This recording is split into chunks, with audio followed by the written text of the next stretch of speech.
Um outro motivo por que a gente usa a religiosidade na saúde mental. Crenças religiosas e espirituais influenciam decisões médicas.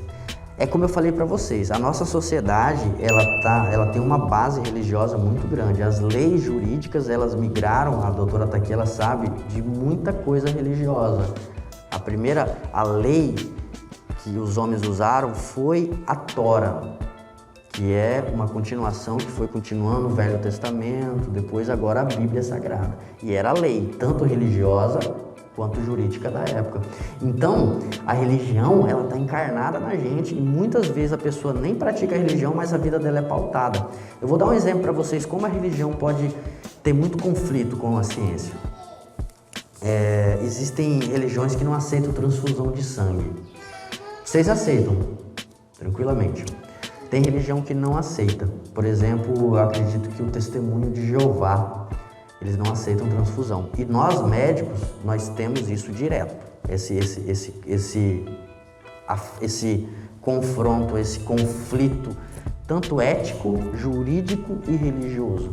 E se o médico não tiver uma sensibilidade, uma humanidade, saber lidar com isso, isso pode trazer muitos problemas, né? Porque você imagina um exemplo, uma pessoa que está precisando de uma bolsa de sangue, senão ela não vai morrer.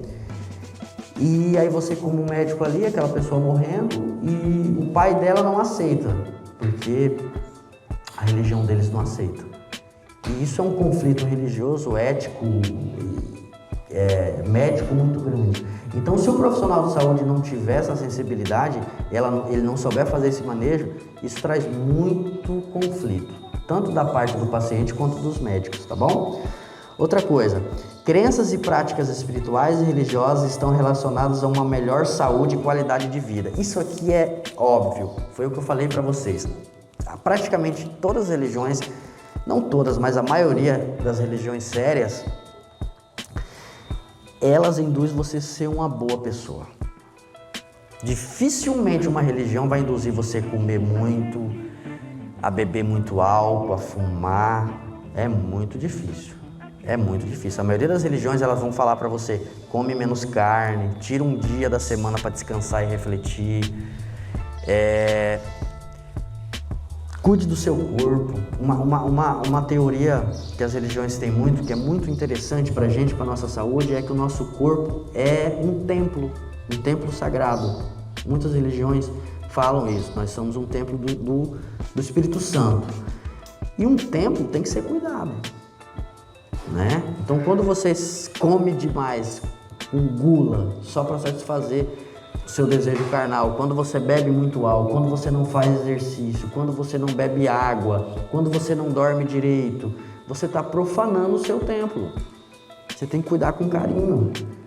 Então, é uma das coisas que na prática, se você fazer, você vai ter benefício. Quer ver uma coisa bem interessante, que eu já falei até para ateu fazer no meu consultório, e se fazer, dá certo. Existem 3 coisas na maioria das religiões que, se você fizer, você vai ter benefícios, que é jejum, oração e dar esmola. E é dar esmola mesmo, essa é a palavra, não é caridade. Na Bíblia fala, é dar esmola. É aquela esmola que chega àquela pessoa que você sabe que ela vai usar droga, mas você vai dar, porque você não vai julgar. Sua parte você vai estar fazendo, você vai fazer a sua parte, você vai dar. E se aquela pessoa usa droga, já é problema dela com Deus. Mas comecem a fazer isso. Para de julgar as pessoas. Só dá. Vocês veem como que flui as coisas. Ora para vocês ver. Obrigado. Ora. Tirem 1 hora, meia hora por dia para vocês ajoelhar. Coloca a testa no chão, beija o chão se for possível. São atos que você não precisa nem ter religião, mas se você fizer diariamente, isso muda a tua postura física, intelectual. Você ganha poder, é uma coisa incrível. Quanto mais você se humilha, mais você sobe. E ao contrário também, quanto mais arrogante você é, mais você abaixa. Faça isso, sinceramente, é um conselho. Ore todo dia. faça jejum e dê esmola. Faz isso em 1 ano, depois você me procura. Se não melhorou, eu paro de atender psiquiatria, mas faça. Não adianta falar que está fazendo, um dia faz, outro dia não faz. Faça prática. Ore, dê esmola, faça jejum. O jejum é uma coisa incrível para o que o colega perguntou. Gerência de sentimento. A pessoa que faz jejum, ela consegue dominar as paixões. O que é as paixões? É exatamente o que o colega estava falando. É aquela coisa, traí minha mulher e nem vi. Bebi demais e nem vi. Tem isso, vocês sabem disso, que tem as pessoas assim. Comi muito e nem vi. O que é isso? É a paixão, mas a vontade da carne dominando isso. É isso que a gente tenta dominar na religião.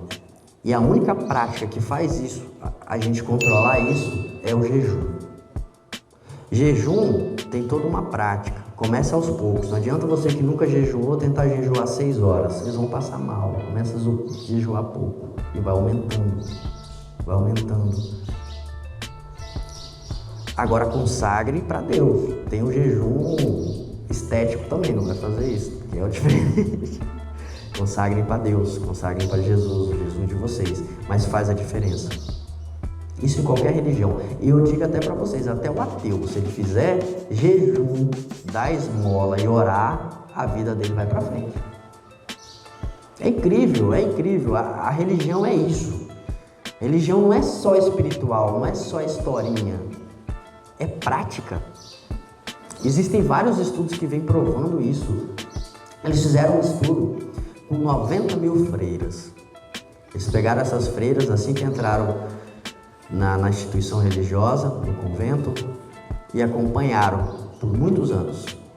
Separaram 2 grupos, as que oravam, faziam jejum e faziam tudo correto, e as outras não, as outras mais livres. As que faziam tudo correto, que seguiam tudo certinho, se suicidaram muito menos do que as que não fizeram. Isso é ciência. Claro. O jejum, vocês praticam? Aqui, não pratica muito. O jejum, ele existe de várias modalidades, né? Eu aconselho você começar um jejum aí de 4 horas. Pega um dia, não toma café, só vai almoçar. Você pode tomar água. E aí é com você, você vai dominar o seu desejo, você vai ficar irritado, aí é domínio de carne, né? E quanto mais você fazer isso, mais você vai ter esse domínio. E vai aumentando. Você conseguiu ficar uma manhã, o outro dia você fica até a tarde. Até você chegar a 24, né? 48 horas, vai aumentando. E buscando a Deus, né? Porque o jejum, a oração e dar esmola só funciona se tiver a companhia de Deus, né? Então, isso são coisas da religião que, se a pessoa viver realmente, dá certo. Dá certo. Mesmo que a pessoa... É igual eu estava falando para um paciente. A religião, ela é tão incrível que, se você viver ela realmente, as suas diretrizes, fazer tudo certo, mesmo sem fé, você tem um benefício. Agora, se você tiver só fé e não viver ela, você não tem um benefício. Que é o que tem muita gente acontece. Ele tem que ter fé, ele acredita, ele sabe, ele olha para aquilo ali, ele sabe que existe, mas ele não vive aquilo. É da boca para fora. Então, a religião, a coisa mais importante é a prática dela. É a prática. É viver ela realmente, o que se deve viver, o que foi ensinado. Tá bom? Vamos continuar.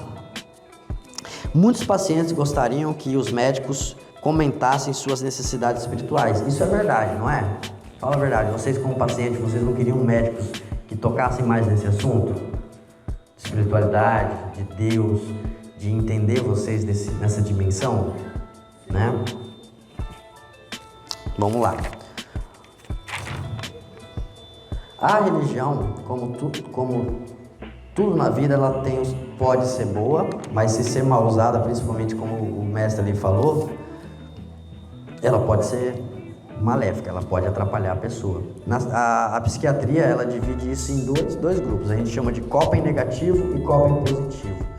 O coping positivo seria abrange estratégias que proporcionam efeito benéfico ou positivo ao praticante, como procurar o amor e a proteção de Deus, maior conexão com forças transcendentais. Exatamente aquela questão que eu estava falando, quando você busca a religião para você transcender, para você não só pelos seus desejos, para você entender que você está aqui por algo maior, que tem um sistema em cima de você, que você só tem uma obrigação a se fazer e só.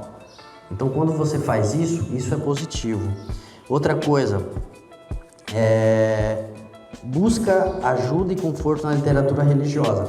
Tem uma coisa muito interessante que eu sempre falo para os meus pacientes: a Bíblia Sagrada, a gente sempre lê ela mais com uma visão espiritual. Só que a Bíblia é um manual psicológico.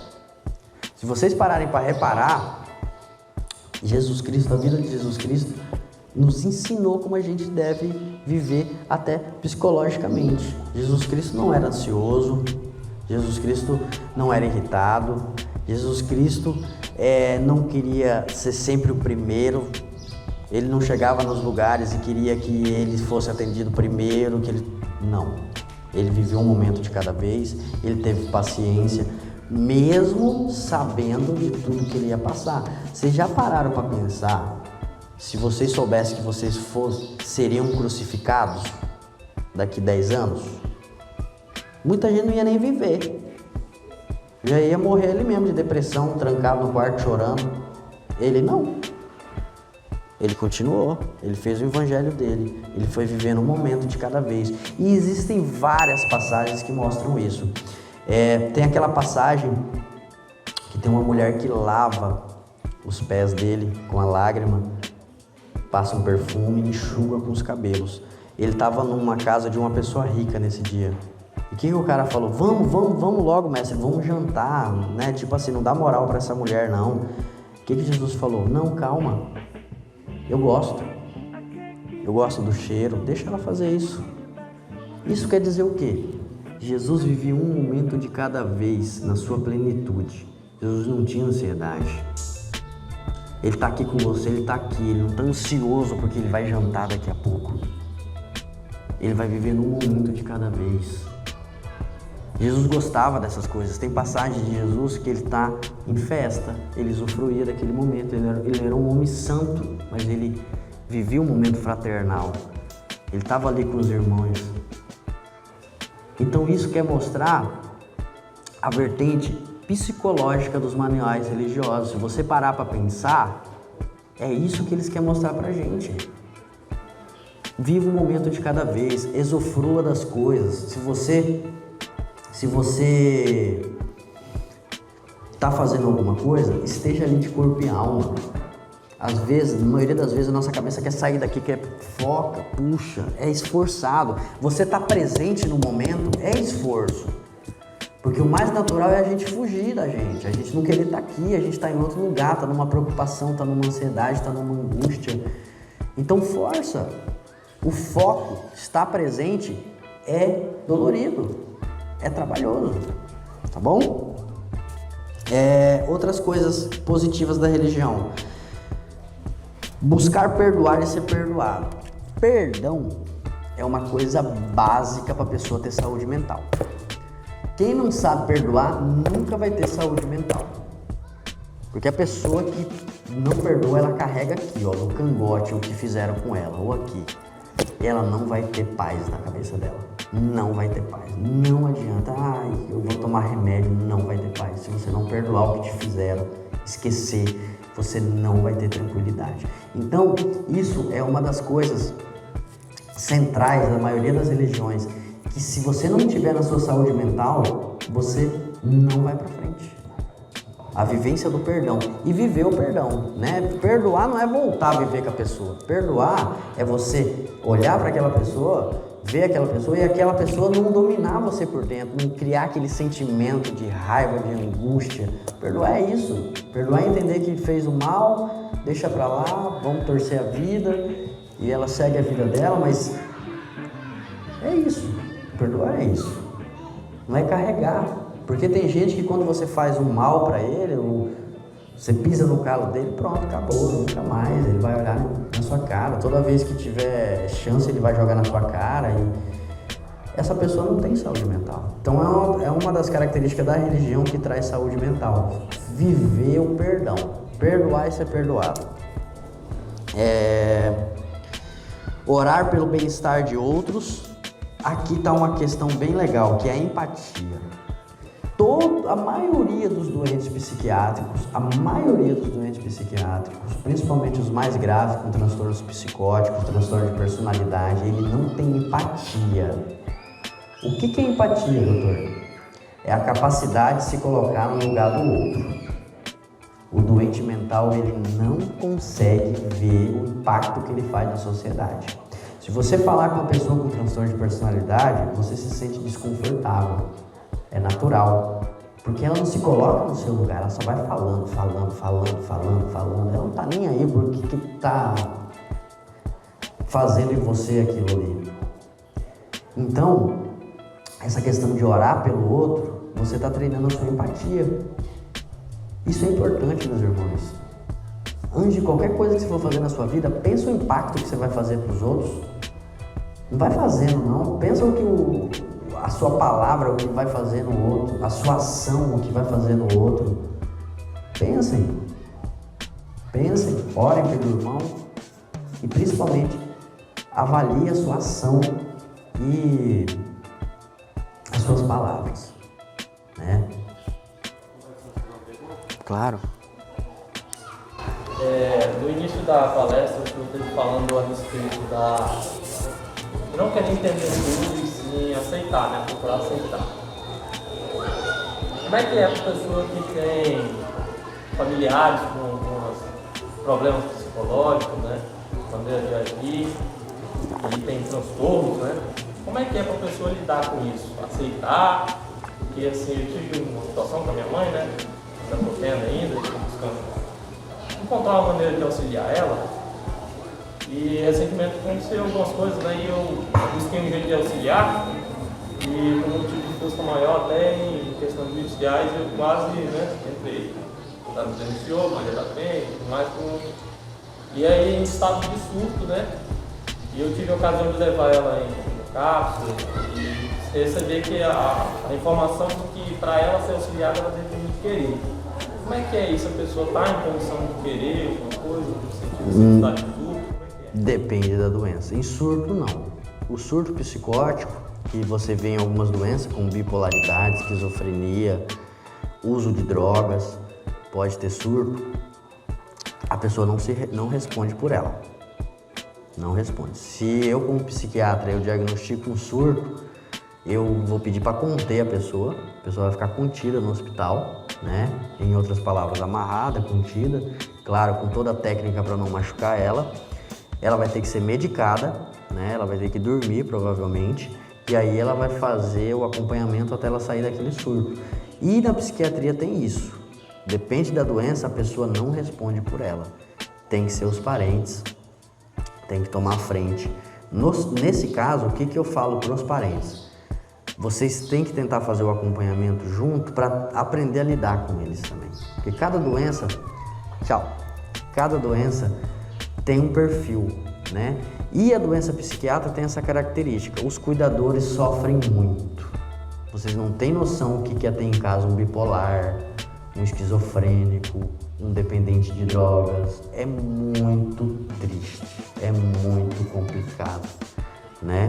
Então, assim, eu como psiquiatra, a maioria das doenças eu trato mais os parentes do que o próprio doente. Porque o doente muitas vezes ele se controla, você dá um remédio e tal, você interna, mas os cuidadores, os parentes, eles têm aquela vivência ali e eles não têm conhecimento e estressa, é complicado, gente, é complicado. Você lidar com uma pessoa em surto é complicado, igual o colega falou aí, acabou até de acontecer essa questão jurídica, mas é totalmente entendível, é entendível. É muito fácil a gente olhar de fora, né, e julgar, mas quem tá dentro, cara, as pessoas que estão em surto, elas ficam 3, 4 dias sem dormir, não tomam banho, não escovam o dente, ficam irritadas, elas são violentas, elas batem, é um inferno, né? Então assim, colega, nesse caso, busque informação. Vai no CAPS, agenda consulta só para você buscar informação, passa com um psicólogo, entendeu? Não porque você está doente, mas para você aprender a lidar com a pessoa que está doente, né? E nesse caso é diferente. Não é que a pessoa está com um surto que a gente tem que aceitar e deixar ela, não, é diferente. A aceitação que eu falo é aquelas coisas que a gente realmente não tem poder, né? Um abuso, um trauma, alguma coisa assim, até que já passou, né? Aí você não tem nenhum poder, mas essas questões você tem que agir sim, tá bom? Vamos lá, tá terminando, gente. Tá falando? A gente sabe que na psiquiatria eles estudam a respeito dos neurotransmissores, né? Que são emissores de mensagem. Como é que a gente pode fazer assim para se policiar com isso aí, eles transmitem mensagem? Como assim? Os neurotransmissores. Os neurotransmissores do cérebro, você fala? Então, tem várias doenças psiquiátricas que estão ligadas em diminuição dos neurotransmissores, que é a dopamina, noradrenalina, serotonina. Geralmente as mais conhecidas é a depressão e transtorno de ansiedade. Como que você pode evitar diminuir esses neurotransmissores, você quer dizer? Eu estudei, eu tenho formação em dependência química, então a gente estudou, falou disso aí também. Então, na dependência química é medicamentoso. O dependente químico dificilmente ele vai sair da dependência química sem medicação. É muito difícil. E o dependente químico, ele precisa dessas 3 dimensões bem fortes: físico, mental e espiritual. Na dependência química, a espiritualidade ela faz uma diferença muito grande. Então a gente entra com a medicação para os neurotransmissores, aí depende de cada doente, eu tenho que avaliar, né? Tem paciente que vai tomar tal classe de medicação, tem outro paciente que vai tomar outra classe, depende da droga que ele tem dependência, se é álcool, se é crack, se é cocaína, depende muito. Mas geralmente aí entra medicação, entra terapia com psicólogo, conversa bastante restrita, rígida, e a espiritualidade, né? Você pode ver que hoje as maiores casas terapêuticas para dependente químico é de organizações religiosas, né? Eu estava falando para vocês, a religião ela está totalmente ligada à ciência e à medicina, não tem como separar, né? O trabalho que você tocou aí no assunto aí, é o trabalho de aconselhamento com os cuidadores, né? Importantíssimo. E dependendo desse tipo de doença, é mais importante ainda. O dependente químico, ele leva um sofrimento muito grande para os familiares, muito grande mesmo. Pode falar.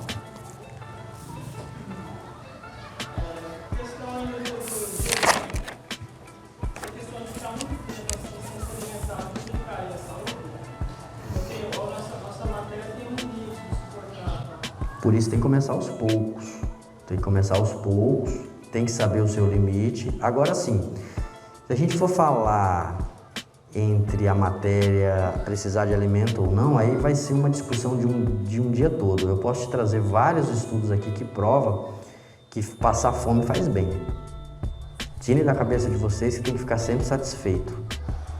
Passar fome faz bem, tem estudo que mostra que a sua célula se renova quando você fica com fome. Né? Essa questão de sempre estar com a barriguinha cheia, isso não é bom não.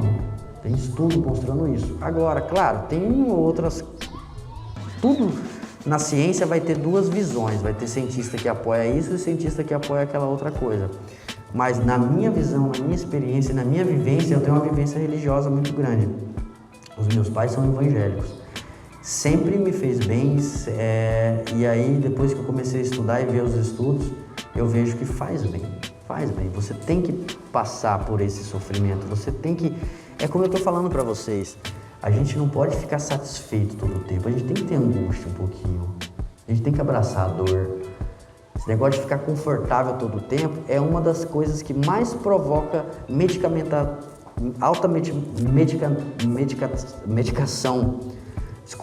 hoje em dia. Que a pessoa se automedicar. Por quê? As pessoas não querem sentir mais nada. Eu tô triste, quero tomar uma fluoxetina. Eu não tô dormindo, vou tomar um diazepam. Eu não tô com fome, vou tomar tal. Eu tô comendo muito.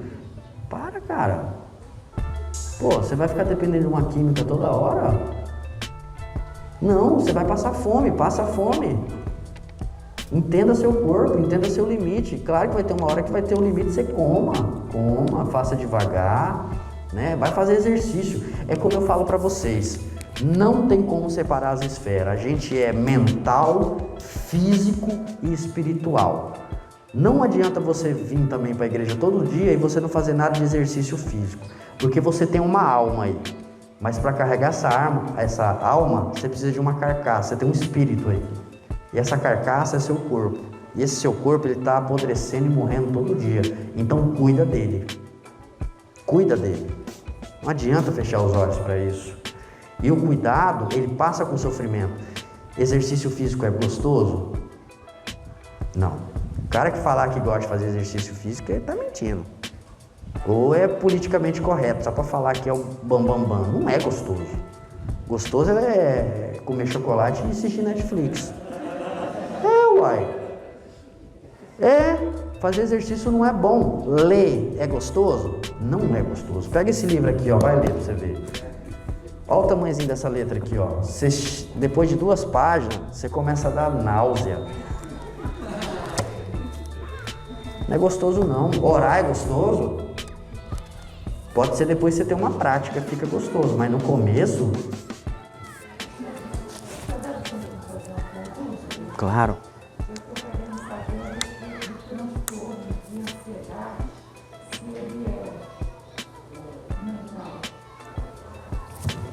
Vamos lá, é outro tema que eu disponibilizo a hora que vocês quiserem que eu venha falar só sobre transtorno de ansiedade.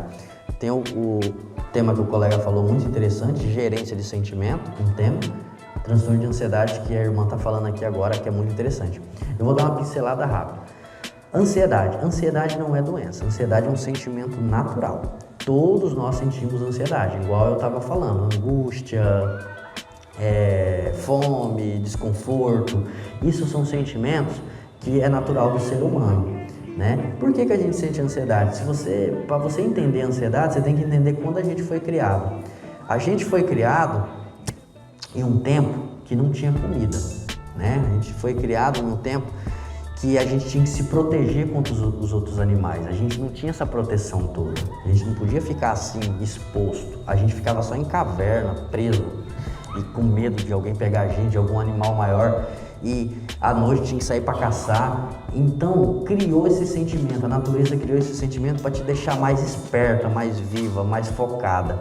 Mas aí o mundo foi passando, desenvolveu agricultura, tem comida, tem prédio, todo mundo dorme hoje certinho, a gente não tem medo mais de ser engolido por um bicho, tá tudo tranquilo. Mas a gente continua ansioso, porque o sentimento ele não foi destruído, ele é evolutivo. Então, por isso que a gente tem essa sensação, às vezes, de ficar ansioso.